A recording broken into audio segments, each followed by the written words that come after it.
Hey, my name is Evelyn. I'm 68 years old. I'm a mom by myself. My husband died when my son was very young many years ago. My life has never been the same since that day. I raised my child as both a mother and a father.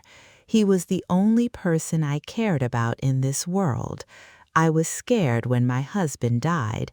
I didn't know how to take care of a kid by myself. While my son slept next to me, I saw his sweet face and found strength in my heart. I told myself I would look out for him. I'll make sure he never feels alone. I did a lot of work. I made easy food. I used my hands to wash the clothes. I cleaned other people's homes sometimes. I was often tired and hungry when I went to bed, but I always fed my son first.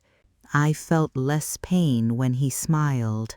When my son was little, he fell a lot while learning to walk. He cried and reached for me every time. "Don't be scared," I told him as I held his hand. "I'm here." During the night when he was sick, I touched his face and prayed that he would get better. He grew up year by year. My hair turned gray. My body got weak, but my love never got weak. My son worked in the fields when he turned 18. Every night I listened for the sound of his steps. I cleaned the house and made him food. I was glad to see him safe when he got home, even though he was tired. I didn't need money. I didn't want to feel better. My boy was enough. My son told me one day, "Mom, I want to get married." I gave him a smile. I told them, "If this makes you happy, then I am happy too." I felt afraid, but I didn't show it. I knew things would change again. When his wife moved in with us, I was happy to have her. She was pretty and young. "This is your home now," I told them. I showed her where things were kept and tried to help her in the kitchen. But after a few days, I knew something wasn't right. She used short words when she talked to me. I tried to avoid her eyes. I tried to help her cook, but she said, "I know what to do." She got mad when I talked to her. This is why I slowly stopped talking. "She's young," I told myself. "She needs some time." My son got home from work late one night after working in the fields. His clothes were dirty. He looked tired. He sat down and told his wife, "I'm tired. Bring me some water, please." There was no answer. He called again after some time. "I'm hungry, wife. Where is my food?" There was still no answer. I was in the next room. The walls of our small house were not very thick. My son got up, I heard. His voice got stronger. "Why don't you answer?" he asked. After that, I heard her cry. She said, "It's your mother. She doesn't like me. She yells at me all the time. She says I'm stupid and lazy. She asks, 'Why did my son marry a girl like you?'" My hands started to shake. I knew those words weren't true, but I didn't say anything.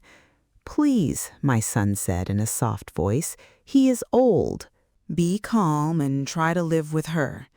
"There is no dinner," she said in a furious tone. "I was not able to cook.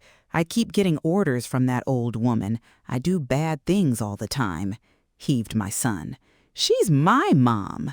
"This is also her house," he said.